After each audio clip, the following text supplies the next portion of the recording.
इस खबर के प्रायोजक हैं दास Hyundai, आबुलेन मेल। पश्चिम एशिया में युद्ध के गहराते संकट को लेकर आज प्रधानमंत्री नरेंद्र मोदी ने लोकसभा में देश को आश्वस्त किया कि ऊर्जा के क्षेत्र में हमने कितनी तरक्की कर ली है और कितनी निर्भरता हमें विदेशों से है। लेकिन इतना कहने के बाद भी उन्होंने भारतवासियों से ये अपील की कि कोरोना के संकट की तरह हमें तैयार रहना होगा, क्योंकि युद्ध लंबा खींच सकता है। मैं इस सम्मानित सदन में पश्चिम एशिया में चल रहे संघर्ष और इसकी वजह से भारत के सामने आई चुनौतियों पर बात रखने के लिए उपस्थित हुआ हूं। इस समय पश्चिमी एशिया की हालत चिंताजनक है। बीते 2-3 हफ्तों में जयशंकर जी ने और हरदीप पुरी जी ने इस विषय पर सदन को जरूरी जानकारी दी है। अब इस संकट को 3 सप्ताह से ज्यादा हो रहा है। इसका पूरे विश्व की अर्थव्यवस्था पर, लोगों के जीवन पर बहुत ही विपरीत असर हो रहा है। इसलिए पूरी दुनिया इस संकट के जल्द से जल्द समाधान के लिए सभी पक्षों से आग्रह भी कर रही है। अध्यक्ष महोदय, भारत के सामने भी इस युद्ध ने अप्रत्याशित चुनौतियां खड़ी कर दी हैं। ये चुनौतियां आर्थिक भी हैं, नेशनल सिक्योरिटी से जुड़ी भी हैं और मानवीय भी है। युद्धरत और युद्ध से प्रभावित देशों के साथ भारत के व्यापक व्यापारिक रिश्ते हैं। जिस क्षेत्र में युद्ध हो रहा है वो दुनिया के दूसरे देशों के साथ हमारे व्यापार का भी एक महत्वपूर्ण रास्ता है।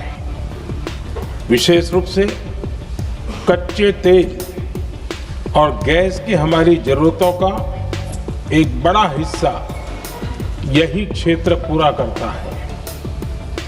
हमारे लिए ये रीजन एक और कारण से भी अहम है।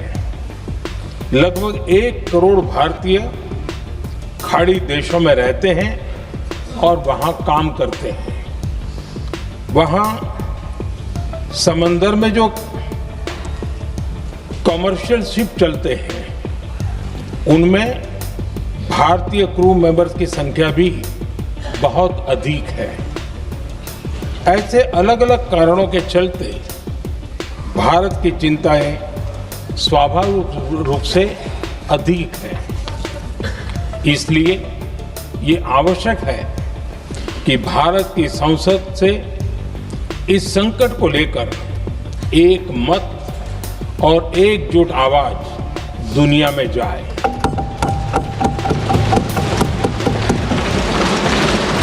अध्यक्ष जी,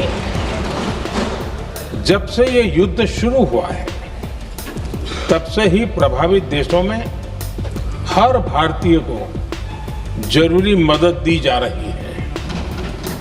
मैंने खुद पश्चिम एशिया के ज्यादातर देशों के राष्ट्राध्यक्षों के साथ 2 राउंड फोन पर बात की है।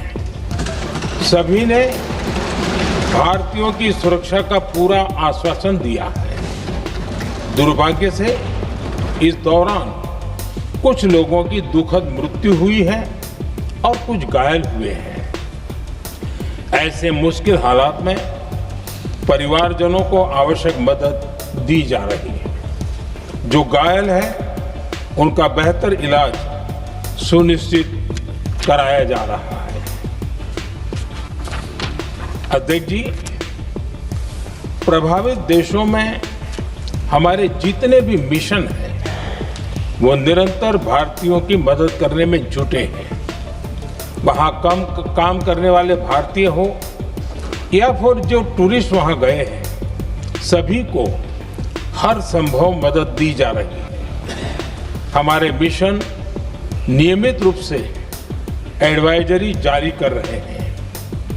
यहाँ भारत में और अन्य प्रभावित देशों में 24/7 कंट्रोल रूम और आपातकालीन हेल्पलाइन स्थापित की गई है। इनके माध्यम से सभी प्रभावितों को त्वरित जानकारी दी जा रही है। अध्यक्ष जी, संकट की स्थिति में देश विदेश में भारतीयों की सुरक्षा हमारी बहुत बड़ी प्राथमिकता रही है। युद्ध शुरू होने के बाद से लेकर अब तक 3,75,000 से अधिक भारतीय सुरक्षित भारत लौट चुके हैं। ईरान से ही अभी तक लगभग 1,000 भारतीय सुरक्षित वापस लौटे हैं। इनमें 700 से अधिक मेडिकल की पढ़ाई करने वाले युवा हैं। खाड़ी देशों में भारतीय स्कूलों में हजारों विद्यार्थी पढ़ते हैं। सीबीएसई ने ऐसे सभी भारतीय स्कूलों में होने वाली कक्षा 10वीं और 12वीं की निर्धारित परीक्षाओं को रद्द कर दिया है। इन बच्चों की पढ़ाई निर्बाध चलती रहे, इसके लिए सीबीएसई उचित कदम उठा रही है। यानी सरकार संवेदनशील भी है, सतर्क भी है और हर सहायता के लिए तत्पर भी है। माननीय अध्यक्ष जी, भारत में बड़ी मात्रा में कच्चा तेल, गैस और फर्टिलाइजर जैसी अनेक जरूरी चीजें हॉर्मुज स्ट्रेट के रास्ते से आती हैं। युद्ध के बाद से ही हॉर्मुज स्ट्रेट में जहाजों का आना जाना बहुत चुनौतीपूर्ण हो गया है। बावजूद इसके हमारी सरकार का ये प्रयास रहा है कि पेट्रोल, डीजल और गैस की सप्लाई बहुत ज्यादा प्रभावित न हो। देश के सामान्य परिवारों को परेशानी भी कम से कम हो, इस पर हमारा फोकस रहा है।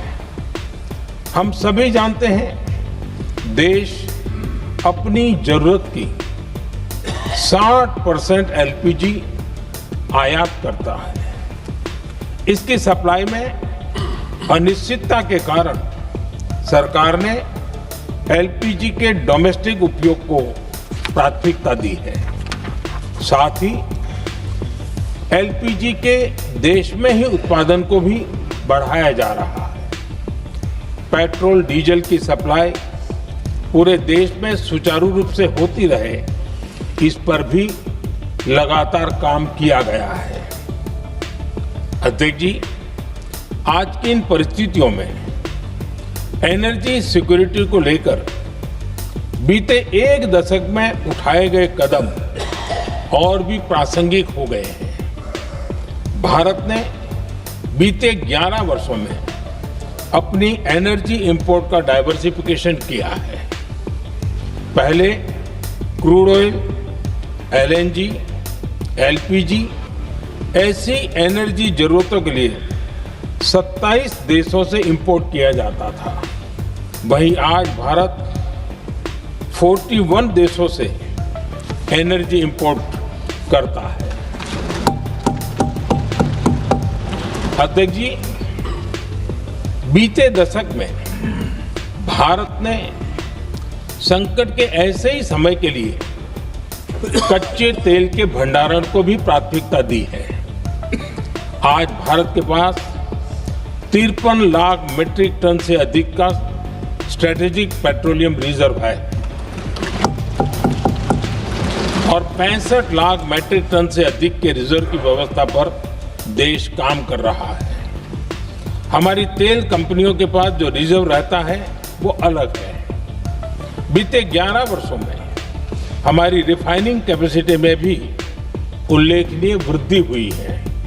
अध्यक्ष जी, सरकार अलग अलग देशों के सप्लायर्स के साथ भी लगातार संपर्क में है। प्रयास ये है कि जहां से संभव हो वहां से तेल और गैस की सप्लाई होती रहे। भारत सरकार गल्फ और आसपास के शिपिंग रूट्स पर निरंतर नजर बनाए हुए है।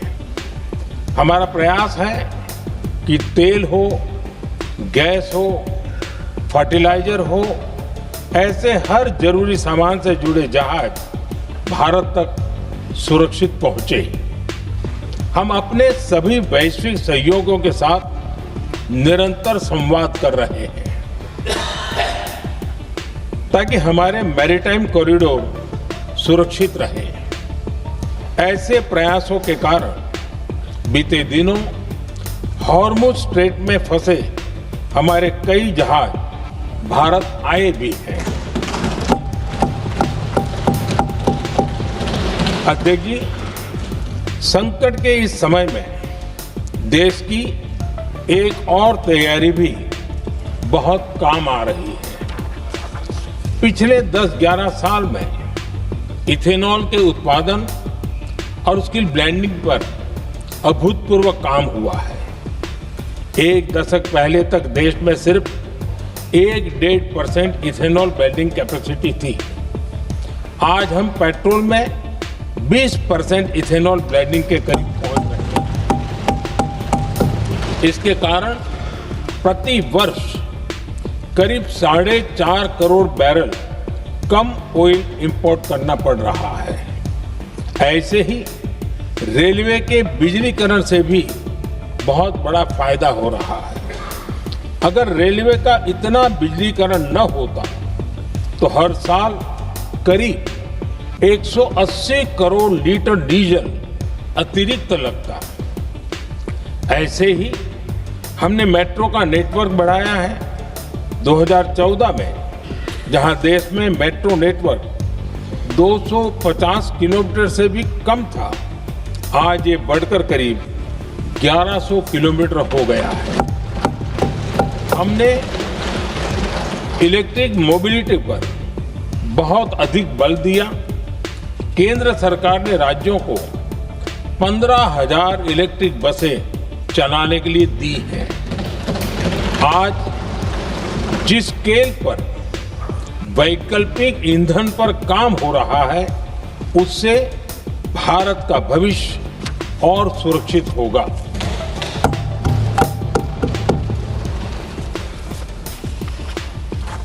आदरणीय अध्यक्ष जी, हम जानते हैं कि एनर्जी आज इकोनॉमी की रीढ़ है और ग्लोबल एनर्जी नीड्स को पूरा करने वाला एक बड़ा सोर्स वेस्ट एशिया है। स्वाभाविक है कि दुनिया भर की अर्थव्यवस्था वर्तमान संकट से प्रभावित हो रही है और भारत पर इसका कम से कम दुष्प्रभाव हो, इसके लिए निरंतर प्रयास किए जा रहे हैं। सरकार इसके शॉर्ट टर्म, मीडियम टर्म और लॉन्ग टर्म ऐसे हर असर के लिए एक रणनीति के साथ काम कर रही है। आज भारत की इकोनॉमी के फंडामेंटल्स मजबूत है। इससे भी देश को बहुत मदद मिली है। हम हर सेक्टर के स्टेक होल्डर्स के साथ चर्चा कर रहे हैं। जहां भी जरूरत है उस सेक्टर को आवश्यक सपोर्ट दिया जा रहा है। भारत सरकार ने एक इंटर मिनिस्ट्रियल ग्रुप भी बनाया है। ये ग्रुप हर रोज मिलता है और हमारे इंपोर्ट एक्सपोर्ट में आने वाली हर दिक्कत का आकलन करता है और ये ग्रुप आवश्यक समाधान पर भी निरंतर काम करता है। मुझे पूरा भरोसा है कि सरकार और इंडस्ट्री के साझा प्रयासों से हम परिस्थितियों का बेहतर सामना कर पाएंगे। माननीय अध्यक्ष जी, एक बड़ा सवाल ये है कि युद्ध का खेती पर क्या प्रभाव होगा। देश के किसानों ने हमारे अन्न के भंडार भर रखे हैं, इसलिए भारत के पास पर्याप्त खाद्यान्न है। हमारा ये भी प्रयास है कि खरीफ सीजन की ठीक से बुआई हो सके। सरकार ने बीते सालों में आपात स्थिति से निपटने के लिए खाद की पर्याप्त व्यवस्था भी की है। अतीत में भी हमारी सरकार ने दुनिया के संकटों का बोझ किसानों पर नहीं पड़ने दिया था। कोरोना और उस समय के युद्धों के दौरान उस समय भी ग्लोबल सप्लाई चेन में डिस्ट्रप्शन आ गई थी। दुनिया के बाजार में यूरिया की एक बोरी 3,000 रुपये तक पहुंच गई, लेकिन भारत के किसानों को वही बोरी 300 रुपये से भी कम कीमत में उपलब्ध कराई गई। अध्यक्ष जी, देश के किसानों को इस प्रकार के संकटों से बचाने के लिए भी बीते वर्षों में अनेक कदम उठाए गए हैं। पिछले एक दशक में देश में 6 यूरिया प्लांट शुरू किए गए हैं। इससे सालाना 76 लाख मैट्रिक टन से अधिक की यूरिया प्रोडक्शन कैपेसिटी जुड़ी है। इस दौरान डीएपी और एनपीकेएस जैसी खाद का घरेलू उत्पादन भी करीब 50 लाख मैट्रिक टन बढ़ाया गया है। इतना ही नहीं, तेल और गैस की तरह खाद के आयात को भी डाइवर्सिफाई किया गया है। ऐसे ही डीएपी और एनपीके के आयात के लिए भी हमने अपने विकल्पों को विस्तार किया है। अध्यक्ष जी, सरकार ने देश के किसानों को made in India nano urea का विकल्प भी दिया है। सरकार किसानों को प्राकृतिक खेती के लिए भी प्रोत्साहित कर रही है। पीएम कुसुम योजना के तहत किसानों को 22 लाख से ज्यादा सोलर पंप दिए गए हैं। इससे भी डीजल पर उनकी निर्भरता कम हुई है। मैं सदन के माध्यम से देश के किसानों को विश्वास दिलाता हूं कि सरकार किसानों की हर संभव मदद करती रहेगी। आदरणीय अध्यक्ष जी, युद्ध का एक बहुत बड़ा चैलेंज ये भी है कि भारत में गर्मी का मौसम शुरू हो रहा है। आने वाले समय में बढ़ती गर्मी के साथ बिजली की डिमांड बढ़ती जाएगी। फिलहाल देश के सभी पावर प्लांट्स के पर्याप्त कोल स्टॉक उपलब्ध है। भारत ने लगातार दूसरे साल 100 करोड़ टन कोयला उत्पादन करने का रिकॉर्ड बनाया है। पावर जनरेशन से लेकर पावर सप्लाई तक के हमारे सभी सिस्टम की निरंतर मॉनिटरिंग भी की जा रही है और सरकार की तैयारियां उसको रिन्यूएबल एनर्जी से भी मदद मिली है। बीते दशक में रिन्यूएबल एनर्जी की तरफ देश ने बड़े कदम उठाए हैं। आज हमारी total install power generation capacity का आधा हिस्सा रिन्यूएबल सोर्स से आता है। हमारी कुल रिन्यूएबल क्षमता आज 250 गीगावाट के ऐतिहासिक आंकड़े को पार कर गई। बीते 11 वर्षों में देश ने अपनी सोलर पावर कैपेसिटी करीब 3 गीगावाट से बढ़ाकर 140 गीगावाट तक पहुंचाई है। बीते वर्षों में देश में करीब 40 लाख रूफटॉप सोलर लगे हैं। इसमें पीएम सूर्यघर मुफ्त बिजली योजना से भी लोगों को काफी मदद मिली है। गोवर्धन योजना के तहत देश में आज 200 कॉम्प्रेस्ड बायोगैस प्लांट भी काम करना शुरू कर चुके हैं। ये सारे प्रयास आज देश के बहुत काम आ रहे हैं। सरकार ने भविष्य की तैयारी और बढ़ाते हुए शांति एक्ट माध्यम से देश में न्यूक्लियर एनर्जी के उत्पादन को भी प्रोत्साहित किया है। कुछ ही दिन पहले small hydro power development scheme को भी हरी झंडी दी गई है, जिससे अगले 5 वर्षों में 1500 मेगावाट नई हाइड्रो पावर कैपेसिटी जोड़ी जाएगी। आदरणीय अध्यक्ष जी, जहां तक डिप्लोमेसी की बात है, भारत की भूमिका स्पष्ट है। शुरुआत से ही हमने इस संघर्ष को लेकर अपनी गहरी चिंता व्यक्त की है। मैंने स्वयं भी पश्चिम एशिया की सभी संबंधित नेताओं से बातचीत की है। मैंने सभी से तनाव को कम करने और इस संघर्ष को खत्म करने का आग्रह किया है। भारत ने नागरिकों, एनर्जी और ट्रांसपोर्ट से जुड़े इंफ्रास्ट्रक्चर पर हमलों का विरोध किया है। कमर्शियल जहाजों पर हमला और हॉर्मुज स्ट्रेट जैसे अंतर्राष्ट्रीय जलमार्ग में रुकावट अस्वीकार्य है। भारत डिप्लोमेसी के जरिए युद्ध के इस माहौल में भी भारतीय जहाजों के सुरक्षित आवागमन के लिए निरंतर प्रयास कर रहा है। अध्यक्ष महोदय, भारत हमेशा से मानवता के हित में और शांति के पक्ष में अपनी आवाज उठाता रहा है। मैं फिर कहूंगा कि बातचीत और कूटनीति ही इस समस्या का समाधान है। हमारे हर प्रयास तनाव को कम करने, इस संघर्ष को समाप्त करने के लिए है। इस युद्ध में किसी के भी जीवन पर संकट मानवता के हित में नहीं है। इसलिए भारत का प्रयास सभी पक्षों को जल्द से जल्द शांतिपूर्ण समाधान के लिए प्रोत्साहित करने का है। अध्यक्ष जी, जब ऐसे संकट आते हैं तो कुछ तत्व इसका गलत फायदा उठाने की कोशिश भी करते हैं। इसलिए कानून व्यवस्था सुनिश्चित करने वाली सभी एजेंसियों को अलर्ट पर रखा गया है।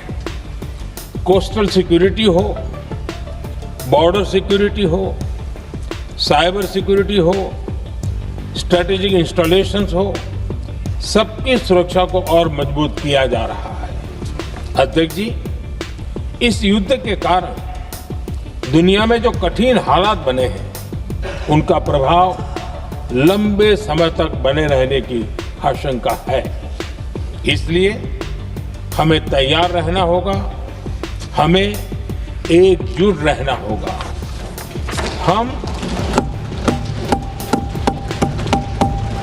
हम कोरोना के समय भी एकजुटता से ऐसी चुनौतियों का सामना कर चुके हैं। अब हमें फिर से उसी तरह तैयार रहने की आवश्यकता है। धीरज के साथ, संयम के साथ, शांत मन से हमें हर चुनौती का मुकाबला करना है। और यही हमारी पहचान है, यही हमारी ताकत है। और हाँ, हमें बहुत सावधान और सतर्क भी रहना है।